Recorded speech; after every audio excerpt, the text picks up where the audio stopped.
ಯಾವುದೋ ಒಬ್ಬ ವ್ಯಕ್ತಿ ಕೇಸ್ ಹಾಕಿದ ತಕ್ಷಣವೇ ಇದು ರಾಜೀನಾಮೆ ಕೊಡು ಅಂತಲ್ಲ ಕೋರ್ಟ್ ಏನು ಆದೇಶ ಮಾಡಿದೆ, ತನಿಖೆ ಮಾಡಿ ಅಂತ ಆದೇಶ ಕೊಟ್ಟಿದೆ. ಅದು ಆಗಲಿ, ಆಮೇಲೆ ನೋಡೋಣ ಅದ್ರ ಇದೆ. ಅದರಿಂದ ಈಗ ರಾಜೀನಾಮೆ ಕೊಡಬೇಕಂತ ಮುಖ್ಯಮಂತ್ರಿಗಳು ಆದೇಶ ಏನು ನಾವು ಕೊಡಬೇಕಂತ ಇಲ್ಲ. ನಾವು ಯಾಕಂದರೆ ನಾವು ಗಟ್ಟಿ ಇದ್ದೀವಿ. ನಾವು 136 ಜನರು ನಾವು ಹೇಳ್ತಾ ಇದ್ದೀವಿ ಮುಖ್ಯಮಂತ್ರಿಗಳು ರಾಜೀನಾಮೆ ಕೊಡುವಂಥ ಅವಶ್ಯಕತೆ ಇಲ್ಲ. ಯಾಕಂದರೆ ಇವತ್ತು ಯಾವ ಉದ್ದೇಶಕ್ಕೆ ಮಾಡಿದ್ದಾರೆ ಅನ್ನೋದು ಇಡೀ ರಾಜ್ಯದ ಜನರಿಗೆ ಗೊತ್ತಿದೆ ಅಲ್ವಾ. ಯಾರು ರಾಜ್ಯಪಾಲರು ದುರ್ಬಳಕೆ ಮಾಡ್ಕೊಳ್ಳುವಂಥದ್ದು, ರಾಜ್ಯಪಾಲರು ಏನು ಏನಾದ್ರು ಕೇಸ್ ಬಂದ ತಕ್ಷಣ ಕರೆದು ಮಾತಾಡಿ ಅದನ್ನು ಮಾಡಬೇಕಲ್ಲ. ಸಂಪುಟದ ಇದರಲ್ಲಿ ಚರ್ಚೆ ಆಗಿದೆ, ಎಲ್ಲ ಇದರಲ್ಲೂ ಚರ್ಚೆ ಆಗಿದೆ.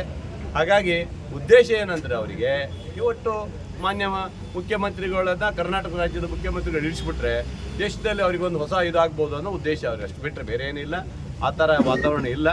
ನಿಮ್ಮ ಪಕ್ಷದವರೇ ಸರ್ ಕೋಳಿವಾಡ ಅವರು ಸಿಎಂ ರಾಜೀನಾಮೆ ಕೊಡಬೇಕಾಗಿತ್ತು ಹೇಳಿರ್ಬೋದು. ಕೋಳಿವಾಡ MLA ಕೋಳಿವಾಡ ಮಾಜಿ ಸ್ಪೀಕರ್ ಅವ್ರು ಹೇಳಿರ್ಬೋದು. ಅವರಿಗೂ ನಮಗೆ ಸಂಬಂಧ ಇಲ್ಲ.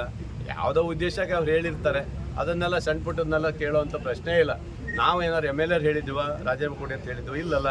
ನಾವು ಗಟ್ಟಿ ಇದ್ದೀವಿ, ಸರ್ಕಾರದ ಮಂತ್ರಿಗಳು ಗಟ್ಟಿ ಇದ್ದೀವಿ, ಎಲ್ಲರೂ ನಾವು ಒಟ್ಟಾಗಿದ್ದೀವಿ, ಅವ್ರ ಪರವಾಗಿದ್ದೀವಿ, ಧ್ವನಿಯಾಗಿದ್ದೀವಿ. ಅದರಿಂದ ಈ ಸಂಬಂಧದಲ್ಲಿ ಯಾವುದೇ ರಾಜೀನಾಮೆ ಕೊಡುವಂಥ ಪ್ರಶ್ನೆ ಇಲ್ಲ.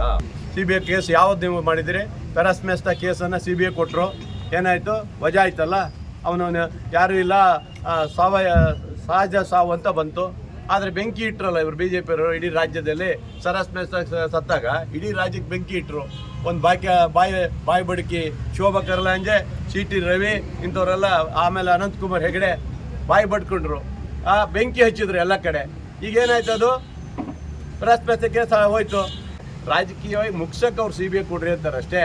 ಅವ್ರ ಅಸ್ತ್ರ ಅವ್ರ ಕೈಲಿರುತ್ತೆ, ಅವ್ರ ಬತ್ತಳಿಕೆ ಅವ್ರ ಕೈಲಿರೋದ್ರಿಂದ CBI ಕೊಡಿ ಅಂತಾರೆ. ಬಿಟ್ಟರೆ ಯಾವ ಉದ್ದೇಶ ಕೊಡುವಂಥದ್ದಿಲ್ಲ. ಇದು ನಮ್ಮ ರಾಜ್ಯ ಸರ್ಕಾರ ತೀರ್ಮಾನ ಮಾಡಬೇಕು, CBI ಕೊಡಬೇಕು ಬೇಡ ಅಂತ. ಹಾಗಾಗಿ ರಾಜೀನಾಮೆ ಕೊಡೋ ಪ್ರಶ್ನೆ ಇಲ್ಲ. ಈ ಕುಮಾರಸ್ವಾಮಿ ರಾಜೀನಾಮೆ ಕೇಳ್ತಾ ಇದ್ದಾರಾ? ರಾಜೀನಾಮೆ ಕೊಡಿ ಅಂತ ಎಲ್ಲರೂ ಕುಮಾರಸ್ವಾಮಿ ಕೇಳ್ಯಾರಂದ್ರೆ ಯಾಕೆ ಹೇಳಿ? ಅವ್ರದ್ದು ಕೇಸ್ ಐತೆ, ಅವರು ಕೊಡ್ಬೇಕಲ್ಲ ರಾಜೀನಾಮೆ. ಹಂಗೆ ಕೇಳಲ್ಲ ಅವರು, ಆಯ್ತಾ? ಇವೆಲ್ಲ ಭಾಳಷ್ಟು ಇದಾವೆ ಬಿಡಿ. ಇವೆಲ್ಲ ತನಿಖೆ ಆಗದಾಗ ಗೊತ್ತಾಗುತ್ತೆ, ಆಮೇಲೆ ನೋಡೋಣ. ಮಾತಾಡಬೇಕು, ಅವ್ರ ಯೋಗ್ಯತೆಗೆ ಹೇಳಬೇಕು. ನಿಮ್ಮ ನಾಯಕರು, ನಿಮ್ಮ ಪಕ್ಷದ ಒಬ್ಬ MLA ಮಾಜಿ ಮಂತ್ರಿ ಒಂದು ಕೇಸ್ ಮೇಲೆ ಹೋಗಿ ಜೈಲಿಗೆ ಹೋಗ್ಯಾನೆ. ಒಬ್ರಾರು ಬಾಯಿ ಬಿಟ್ಟಾರನ್ರಿ ಇವರು? ಆ ತಾಕತ್ತು ಇವರಿಗಿಲ್ಲ. ನಮ್ಮ ಮುಖ್ಯಮಂತ್ರಿ ಮೇಲೆ ಮುಗಿಬಿಡ್ತಾರೆ. ಎಷ್ಟು ಚುಚ್ಚುಬದ್ಧ ಕೊಟ್ಟು ಸಾಯಿಸಕ್ಕೆ ಹೊಂಟಂತ ಪಾಪಿ ಅವನು. ಅಂಥವನ ಮೇಲೆ ಒಂದು ದಿವಸನೂ ಮಾತಾಡಲ್ಲ ಇವರು. ಪಕ್ಷ ಇದು ಹಾಕಿಲ್ಲ, ಪಕ್ಷದಿಂದ ಹೊರಗೆ ಹಾಕಿಲ್ಲ, ಏನೂ ಮಾಡಿಲ್ಲ. ಯಾಕಂದ್ರೆ ಯಡಿಯೂರಪ್ಪನವರು ಸಿಕ್ಕಿ ಬಿದ್ದಾರಲ್ಲ ಪೋಕ್ಸೋ ಕಾಯ್ದೆಯಲ್ಲಿ. ಹಾಗಾಗಿ ಅವ್ರು ಯಾವುದೂ ಬೇಡ ಅಂತ ಕೂತಿದ್ದಾರೆ. ಯಡಿಯೂರಪ್ಪನವರು ಇದ್ದಾರೆ, ಅವರು ಪೋಕ್ಸೋ ಕಾಯ್ದೆಯಲ್ಲಿ ಇದ್ದಾರೆ, ಅವರು ತನಿಖೆ ನಡೀತಾ ಇದೆ, ಅವ್ರದ್ದು ಕೋರ್ಟ್ ಕೇಸ್ ನಡೀತಾ ಇದೆ. ಇವೆಲ್ಲ ಬಾಯಿ ಬಿಡೋದಲ್ಲ. ಯಡಿಯೂರಪ್ಪನವ್ರ ಬಗ್ಗೆ ಹೇಳ್ತಾರೆ ಯಾರು? ಹೇಳಲ್ಲ. ಯಾಕೆ ಹೇಳಿ? ಹಾಗೆ ಅವ್ರ ಪಕ್ಷದಲ್ಲಿ ಹೆಗ್ಗಣನೇ ಬಿದ್ದಿದೆ, ಅದು ಕೇಳಲ್ಲ. ಏನು ಮಾಡೋದು? ಹಂಗಾಗಿದೆ. ಅದರಿಂದ ಇದೇ ಉದಾಹರಣೆ ಕೇಳಿ. ಇದೇ ನಮ್ಮ ವಿಜೇಂದ್ರ ಮೇಲೆ ಈಗಲೂ ನಮ್ಮ ಯತ್ನಾಳವ್ರು ಹೇಳ್ತಾರೆ, ಕಡು ಭ್ರಷ್ಟ ಅವನು ಪಕ್ಷಕ್ಕೆ ಲಾಯಕ್ಕಿಲ್ಲ, ಅವನ ಅಧ್ಯಕ್ಷಕ್ಕೆ ಲಾಯಕ್ಕಿಲ್ಲ ಅಂತ BJPಯ ಮುಖಂಡನೇ ಹೇಳ್ತಾನಂತ ಹೇಳಿದ್ರೆ ಅವ್ರ ಪಕ್ಷದಲ್ಲಿ ಎಲ್ಲಿ ನೀತಿ ನಿಯಮ ಇದೆ ಅಲ್ವಾ? ಹಂಗಾಗಿ ಅವ್ರ ಪಕ್ಷದಲ್ಲಿ ಯಾವುದೇ ವಾತಾವರಣ ಸರಿ ಇಲ್ಲ. ಅವರೆಲ್ಲೂ 3 ಬಾಗಿಲಾಗಿದೆ. ಅವ್ರು ಸರಿ ಮಾಡಿಸ್ಕೊಳ್ಳೋದು ಒಳ್ಳೆಯದು.